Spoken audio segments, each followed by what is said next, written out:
আসসালামু আলাইকুম, welcome back to my YouTube channel. আজকে আমি আপনাদের সঙ্গে শেয়ার করব মুরগি গ্রিল।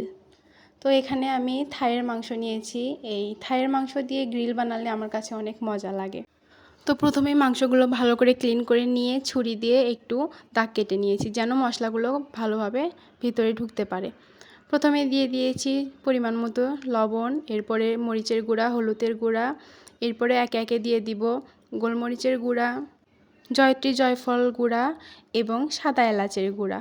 সাদা এলাচটা শুধুমাত্র ভিতরের যে বীজ আছে সেটাই গুঁড়া করে নিয়েছি। এরপরে দিয়ে দিয়েছি একটু ধনে জিরা পাউডার, এরপরে আদা রসুন বাটা দিয়ে দিব। এরপরে আমি টমেটো সসটা দিয়ে দিয়েছি পরিমাণ মতো।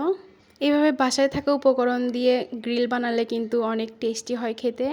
আপনারা চাইলে ট্রাই করতে পারেন, মাত্র কিছু উপকরণ যেগুলো সবার বাসাতেই থাকে সেগুলো দিয়ে। তো এরপরে আমি ভালোভাবে মশলাগুলো মিক্সড করে নিয়েছি মাংসের সঙ্গে এবং এটাকে 1 ঘন্টার জন্য রেস্টে রেখে দিব।